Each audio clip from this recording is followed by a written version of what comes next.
भगवान नाम की सुरक्षा की चिंता।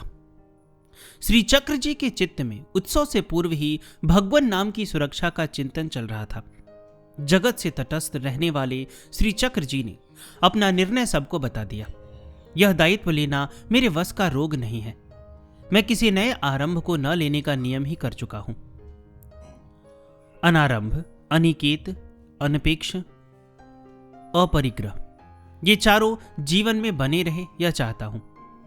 अब हनुमान जी ही जाने कि वे लगभग 700 करोड़ राम नाममय रूप में कहां खड़े होना चाहते हैं। किसे अपना सेवक बनाना चाहते हैं, अथवा यह सब उन्हें स्वीकार न हो तो मेरा कोई अपना आग्रह भी नहीं है। श्री चैतन्य महाप्रभु पंचसती उत्सव से पहले 1 जनवरी 1986 के पत्र में श्री जय दयाल जी डालमिया को अपने विचार व्यक्त किए। प्रभु दयाल जी की श्रद्धा और श्रम से लगभग 700 करोड़ भगवान नाम संग्रह हुए हैं। यह नष्ट नहीं होना चाहिए, इसलिए मैंने हनुमान मूर्ति का प्रस्ताव रखा है। अब प्रश्न यह है कि कहां बने। पहला, मेरी दृष्टि में चाकुलिया वन्य प्राय है और प्रभु दयाल के पश्चात किसी धर्म स्थल जैसा प्रश्न नहीं है, कारण कि बंगाल का कम्युनिज्म वहां फैलने लगा है। दूसरा, जहां तक लौकिक सफलता की बात है, यह युग में 100 में सात्विक देवता कम ही सहायक होते हैं। कलो, चंडी, विनायको, इनके साथ श्री हनुमान जी को भी मान लेना चाहिए। अतः हनुमत विग्रह की बात जची। क्या रामवन में बने? तीसरा, रामवन सतना मध्य प्रदेश स्थान इसलिए भी ठीक नहीं लगा क्योंकि शारदा प्रसाद जी वहां का मानस संग्रहालय पुस्तकालय भूमि भी सरकार को दे गए हैं। अब 2 प्रस्ताव है। एक श्री कृष्ण जन्म स्थान पर, किंतु वह आपको निर्माण की जिम्मेदारी के कारण उचित नहीं लग रहा है। तब तो स्वतंत्र हनुमत तीर्थ स्थापित किया जाए। ऐसा तीर्थ पवित्र स्थल गंगा तट पर हो, रेलवे स्टेशन से दूर न हो, उत्तराखंड में हरिद्वार या सूख तीर्थ। यह स्थान की दृष्टि से पवित्र एवं समशीतोष्ण है। यह विग्रह स्वयं में तीर्थ का महत्व बढ़ा देगा। कोई उत्साही स्वस्थ साधु ढूंढना होगा। अयोध्या चित्रकूट भी विचारणीय है।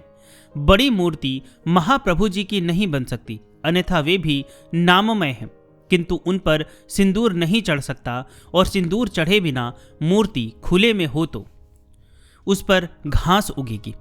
सिंदूर तो केवल श्री गणेश जी एवं श्री हनुमान जी पर ही चढ़ सकता है। जय दयाल जी डालमिया श्री चक्र जी की दूरदर्शिता से बड़े प्रभावित थे और प्रसन्नता पूर्वक इनके निर्देश से ही कार्य करने को तैयार रहते। इधर प्रभु दयाल जी तो सब निर्णय श्री चक्र जी पर छोड़कर निश्चिंत होकर केवल आदेश की प्रतीक्षा करने लगे। 23 जनवरी 1986 को श्री चक्र जी ने असीम अनुग्रहपूर्ण आदेश एवं दिव्य संदेश पत्र द्वारा दिया। भगवान नाम का क्या होगा, यह मिलने पर विचार करेंगे। चाकुलिया में तुम्हारे बाद इस निर्माण का उत्तम भविष्य नहीं दिखता और तुम्हारे प्रति मेरा जो दायित्व है उसमें मैं भी नहीं चाहता कि तुम लौकेषणा के जाल में उलझो। शारदा प्रसाद जी के बाद रामवन उच्छिन्नता के कगार पर है। अतः मन में आया कि नाममय विग्रह बने तो हनुमत तीर्थ हो जाएगा। श्री जय दयाल जी वह तो कर देंगे, निर्माण कराने का दायित्व लेने को प्रस्तुत नहीं है। श्री चक्र जी 12 अप्रैल 1986 को जगन्नाथपुरी होते हुए श्री कृष्ण जन्म स्थान पर लौट आए थे। 15 अप्रैल को 2 दिन के लिए आनंद वृंदावन में स्वामी अखंडानंद जी के यहाँ गए। वहां महाराज श्री से भी भगवान नाममय विग्रह के विषय में चर्चा की।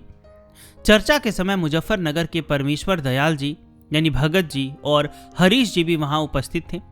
ये दोनों महाराज श्री के शिष्य थे और श्री चक्र जी भी निकटस्थ परिचित थे। इन सबके समक्ष श्री चक्र जी ने मन की बात कही। मुझे गंगा तट प्रिय है। कोई 40-50 वर्ष की आयु का एकाकी उत्साही साधु मिल जाए तो उत्तम है। वह हनुमत सेवा समझकर इस काम का दायित्व उठा ले तो निर्माण की बात सोची जा सकती है। भागवत तीर्थ, सूक तीर्थ में विग्रह निर्माण की बात मन में आई है।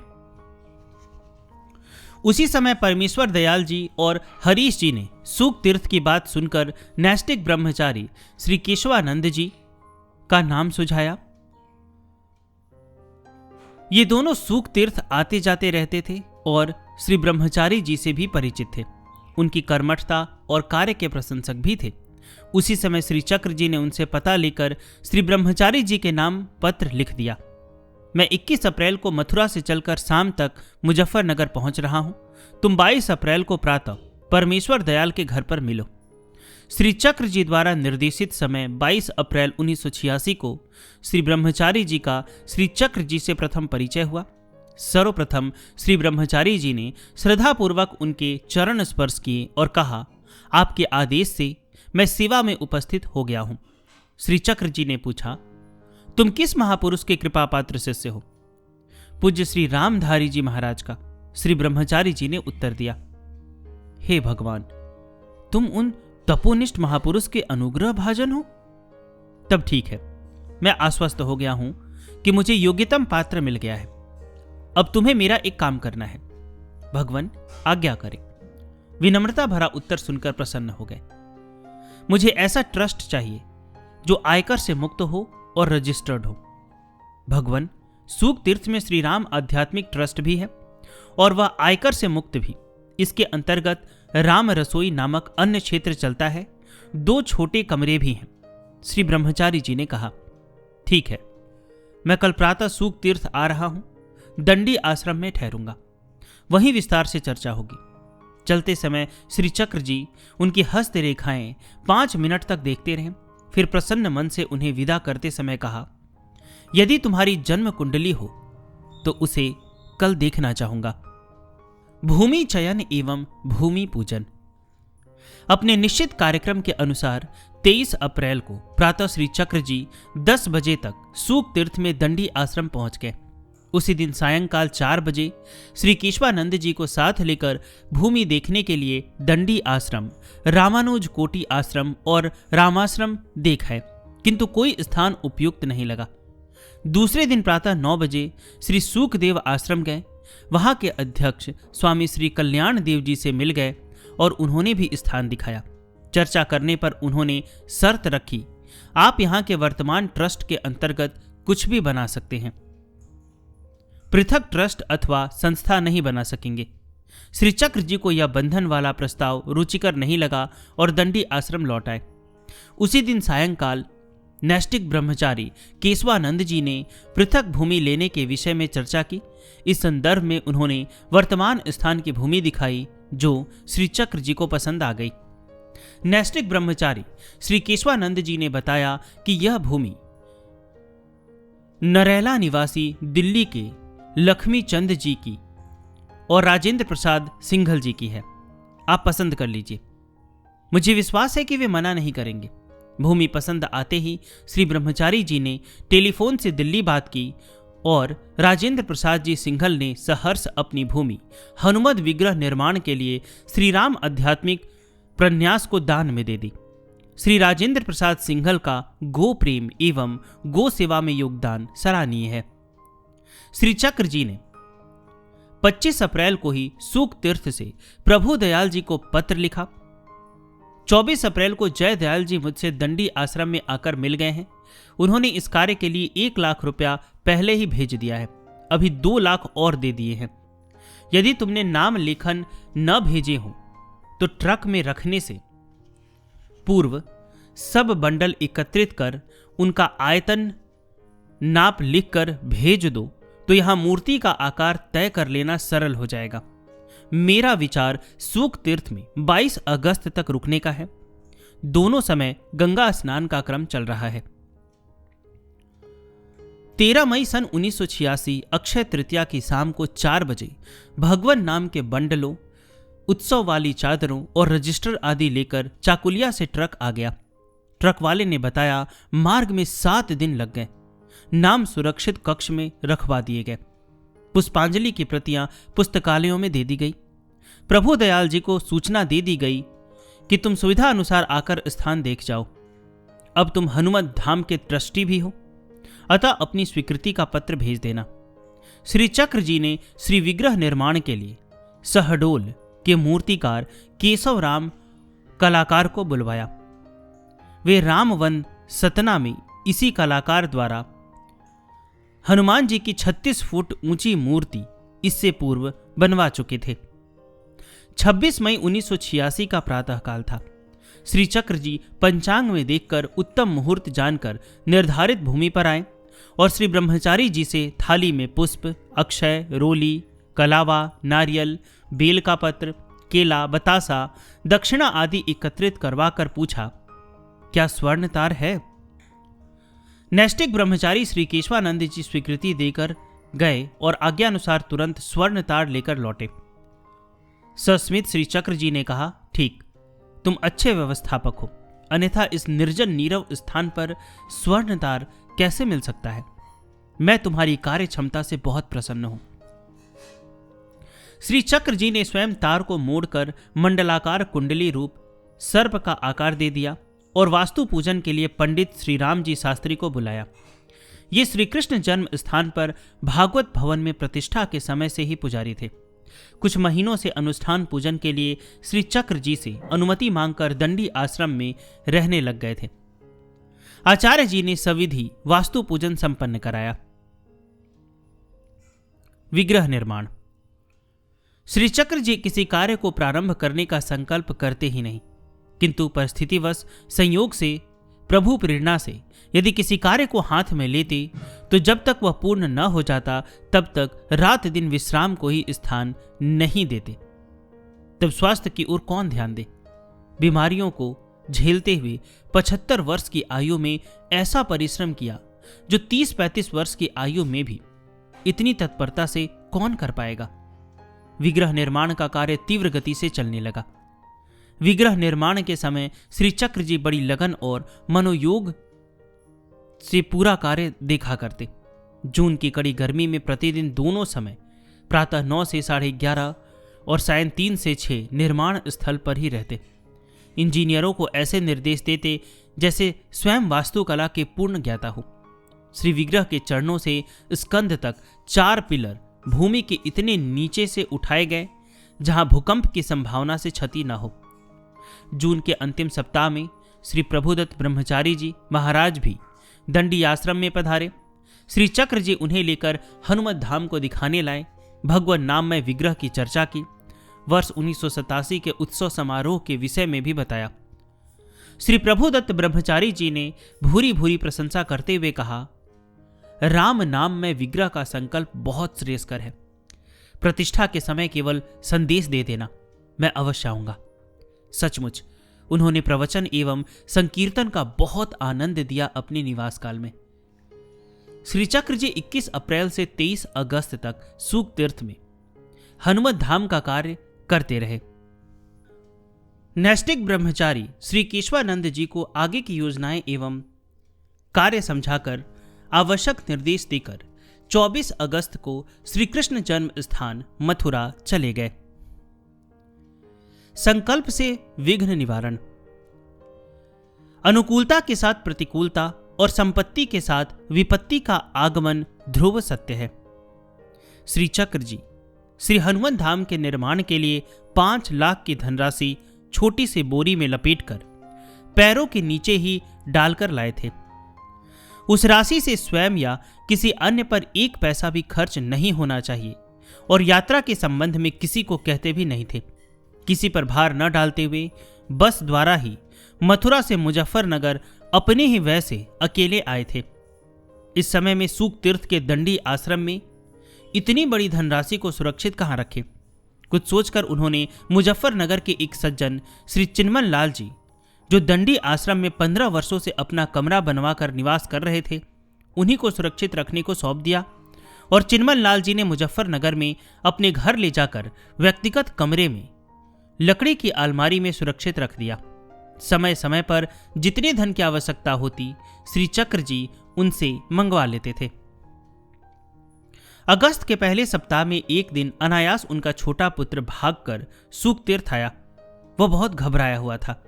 उसने आते ही अपने पिता चिन्मन लाल जी को बताया कि पता नहीं इनकम टैक्स वालों को किसने सूचना दे दी है। इनके घर में बहुत सा नाजायज पैसा आया हुआ है, इसलिए इनकम टैक्स की टीम ने अचानक आज छापा मार दिया है। घर में घुसकर टीम ने सबको एक कमरे में बंद कर दिया है और घर की तलाशी ले रही है। मैं तो घर के बाहर था, वहीं बाजार में समाचार सुनकर भागा आया हूं आपको खबर करने के लिए। चिन्मन लाल जी तो हताश निराश होकर ऐसे घबरा गए कि एक क्षण को उनकी आंखों के आगे अंधेरा छा गया। पुत्र ने संभाला तब भागे श्री चक्र जी के कक्ष की ओर। जाते ही सब समाचार बताया और श्री चक्र जी को प्रणाम कर मुजफ्फरनगर जाने की आज्ञा मांगी। श्री चक्र जी ने शांत चित्त से सुनकर धीर गंभीर वाणी से कहा, तुम इसी क्षण से श्री हनुमान चालीसा का पाठ मन में करते हुए निश्चिंत मन से धैर्य धारण करके जाओ। उन मंगल मूर्ति मारुति नंदन के समीप अमंगल को स्थान कहाँ है? उनके जाने पर अपने कन्हई की ओर सस्मित देखकर अपने कार्य में संलग्न हो गए। उधर श्री चिन्मन लाल जी विचलित मन से सोचने लगे, हे भगवान, धर्म कार्य के लिए आया पैसा नहीं मिला तो मैं क्या करूंगा? फिर श्री चक्र जी के शब्द स्मरण आते, तुम निश्चिंत मन से जाओ। उनके मुख से निरंतर श्री हनुमान चालीसा का पाठ हो रहा था, पर मन तो मन ही है।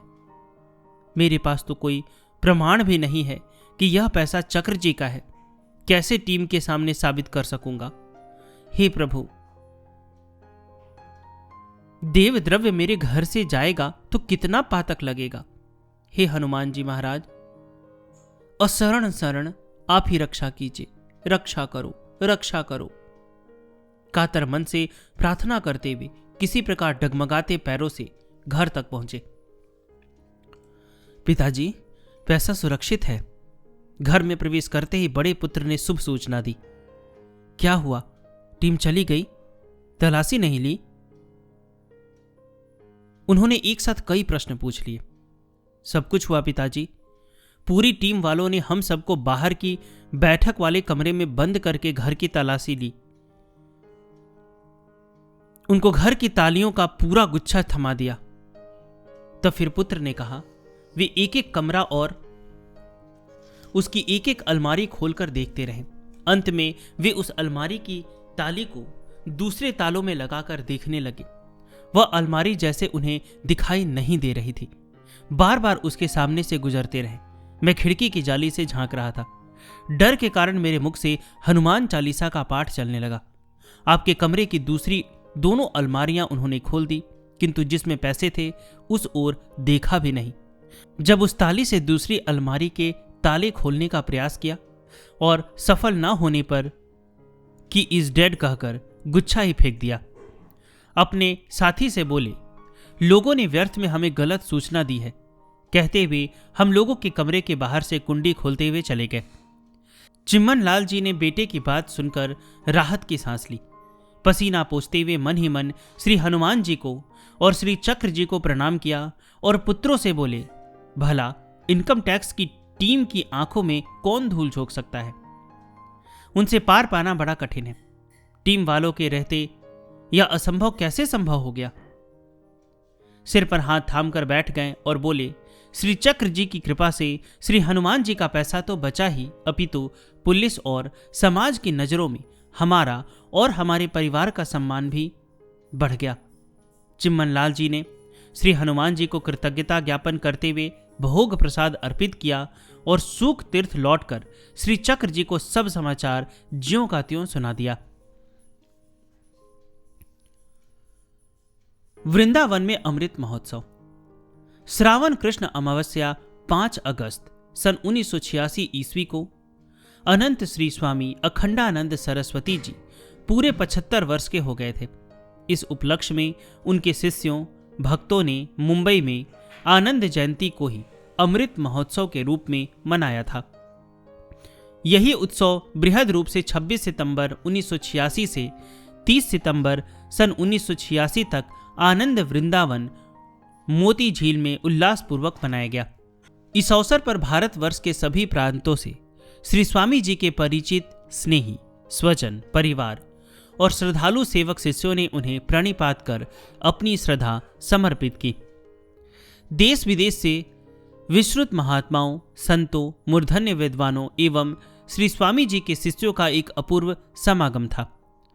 अमृत महोत्सव की मंच सज्जा अत्यंत आकर्षक थी। उस पर पृथक पृथक 10 सुसज्जित सिंहासन थे, जिन पर चारों पीठ के जगत गुरु शंकराचार्य, बद्रिका आश्रम के श्री स्वामी शांतानंद जी महाराज सरस्वती, लक्ष्मण किलाधीश श्री सीताराम शरण जी महाराज, अयोध्या दंडी स्वामी, विपिन चंद्रानंद जी सरस्वती आदि महापुरुषों के मध्य में अनंत श्री स्वामी अखंडानंद जी महाराज सरस्वती विराजमान थे। प्रथम दिन का मंच संचालन वाराणसी के मूर्धन्य विद्वान डॉक्टर विद्यानिवास जी मिश्र, उप कुलपति, वाराणसी संस्कृत विश्वविद्यालय वाराणसी ने किया। दूसरे दिन का मंच संचालन पटना के मूर्धन्य विद्वान श्री राम नारायण जी मिश्र ने किया। अनंत श्री स्वामी अखंडानंद जी महाराज श्री कृष्ण जन्म स्थान के आजीवन अध्यक्ष रहे। अतः श्री कृष्ण जन्म स्थान सेवा संस्थान के सचिव, व्यवस्थापक एवं सभी ट्रस्टी आए हुए थे। सभी ने माल्यार्पण सहित चरण वंदन किया। सभी श्रद्धा सुमन समर्पित कर रहे थे।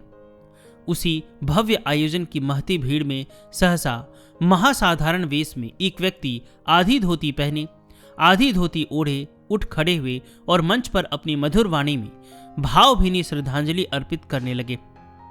पीछे लोगों को ज्ञात हुआ ये व्यक्ति महान विरक्त श्री चक्र जी ही थे।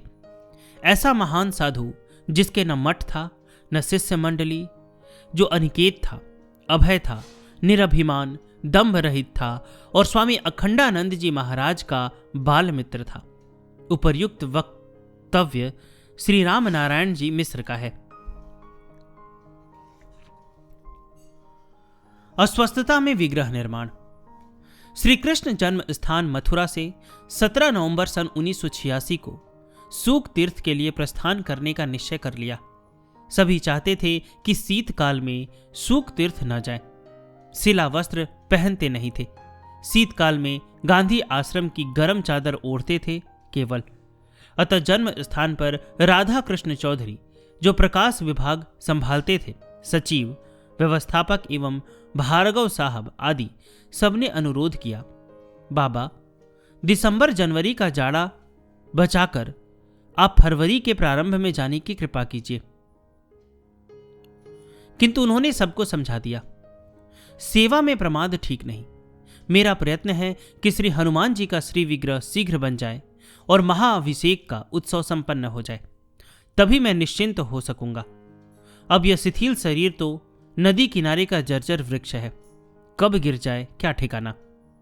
सच में श्री चक्र जी का जीवन लक्ष्य था, कार्य साधयामी व शरीरम पातयामी। वे कोई भी कार्य प्रारंभ करते नहीं और करते तो संपन्न होने तक विश्राम का अवकाश नहीं।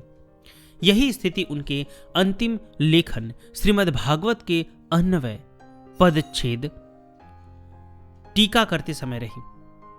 अनवरत 10-10 घंटे प्रतिदिन कंपन करते हाथों से लिखते रहे। इसी से मोटा पेन रखते कि हाथ में कंपन कम हो। अब हनुमत विग्रह निर्माण में यही मनोबल और संकल्प शक्ति काम कर रही थी। अधिक कहने का साहस किसी का नहीं था। फिर भी आग्रह करने पर उन्होंने अपना मत सुना दिया। अब कुछ भी हो, हनुमत काज किए बिना मोहि कहां विश्राम। मुझे शरीर नहीं देखना। जीवन में बहुत कम अवसर आता है जब किसी महान कार्य का दायित्व प्राप्त होने का सौभाग्य मनुष्य को मिलता है। वे अकेले ही अपनी तिथि के अनुसार 17 नवंबर 1986 को सूक तीर्थ के लिए चले गए। इन सर्दियों का श्री चक्र जी के स्वास्थ्य पर बहुत प्रतिकूल प्रभाव पड़ा। कैलाश भैया के लिए लिखे पत्र से एक झलक मिलती है। सर्दी इतनी है कि मुझे अपनी हिमालय की यात्राएं स्मरण आती है। अब सर्दियों में इधर आने का साहस नहीं होगा। मन प्रसन्न है क्योंकि श्री हनुमान दादा की प्रतिमा नाभि तक पहुंच गई है। आज नाम के बंडल भीतर रखे जा रहे हैं। कल ही हृदयशूल हुआ है, अपनी ही दवा से काम चलाया। श्री चक्र जी ने यह वर्ष 1986 का ग्रीष्मकाल और शीतकाल दोनों ही श्री हनुमान जी को समर्पित कर दिए। इस वर्ष दिसंबर जनवरी में इतना अधिक शीत पड़ा कि 20 दिन तक सूर्य नारायण के दर्शन नहीं हुए। राम रसोई से स्नान के लिए उबलता जल प्रातः 3:30 बजे पर पहुंचता तो दंडी आश्रम के कक्ष में आते आते स्नान के योग्य हो जाता। भोजन की थाली पहुंचती, वह भी आवश्यकता से अधिक ठंडी हो जाती। शीत के कारण पैर की नसों में रक्त जमने लगा और हनुमत विग्रह के सन्मुख 21 दिसंबर को दिल का दौरा पड़ा। हनुमत धाम की नवनिर्मित सीढ़ियों पर अचेत होकर गिर गए। श्री केशवानंद जी दौड़े दौड़े आए और फोल्डिंग पलंग पर लेटाकर सावधानी पूर्वक दंडी आश्रम में सीढ़ी से ऊपर की मंजिल के कक्ष में लाए। डॉक्टर ने परामर्श दिया, इन्हें पूर्ण विश्राम कराया जाए, सीढ़ियां बिल्कुल चढ़े उतरे नहीं। यह कक्ष एकांत में पड़ जाता। श्री ब्रह्मचारी जी ने स्वयं रहने का या किसी सेवक को कक्ष में रहने का अनुरोध किया तो सदा की भांति दृढ़ वाणी में कह दिया, मेरे कन्हई से अधिक मेरी देख रेख दूसरा कौन कर सकता है। सच तो यह है कि उनका जर्जर शरीर उनकी संकल्प शक्ति से ही चल रहा था। मन में अपने श्री कृष्ण का चिंतन अनवरत चलता रहता था। वृत्तियां अंतर्मुख बनी रहती, दिन रात स्मृति में डूबे रहते, मन चिंतन में रहता और शरीर हनुमत सेवा में। केवल एक दिन विश्राम कर दूसरे दिन प्रातः 9 बजे पुनः हनुमत धाम का निर्माण कार्य देखने लगे, उचित निर्देश देने लगे। 1 जनवरी 1987 को दंडी आश्रम सूख तीर्थ से प्रभु दयाल जी को पत्र से संकेत दिया, मेरे स्वास्थ्य का दायित्व इन दिनों हनुमान दादा ने उठा लिया है। शीतलहर पुनः प्रारंभ हो गई है। मथुरा से 3 गुना शीत यहां अधिक है। शीताधिक्य से पैर की उंगलियां सूज गई है। प्रातः 8 बजे दादा की सेवा में पहुंच जाता हूं और 11 बजे के बाद लौटता हूं। भोजन विश्राम कर 2:30 से 4 बजे तक निर्माण स्थल पर सेवा में रहता हूं। पूज्य दादा का स्त्री विग्रह लगभग गले तक बन गया है। नाम लेखन के केवल 47 बंडल शेष हैं जो कल रख दिए जाएंगे। जनवरी के अंत तक संपूर्ण मूर्ति 7 अरब नाम में बन जाएगी। 8 जनवरी को कैलाश भैया को अपनी मन स्थिति बताई, तुम्हारी बात ठीक है। सूख तीर्थ में अप्रैल से सितंबर तक का समय ठीक है। हनुमान दादा को न सर्दी लगती है और न गर्मी, किंतु मैं तो इनकी तरह वज्रदेह हूं नहीं। सर्दी से पैरों में सूजन और दाहिने पैर में छाले भी पड़ गए हैं।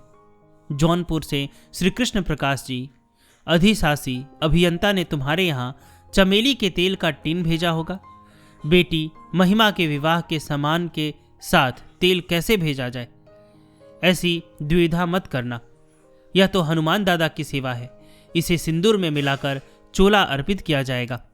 शरीर अस्वस्थ हो जाए अथवा हृदय सूल पड़े, कन्हई ऐसा कुछ करता ही रहता है कि उसके सुखद सानिध्य का अनुभव प्रतिक्षण बना ही रहता है। उसे तो झगड़ने में भी आनंद आता है।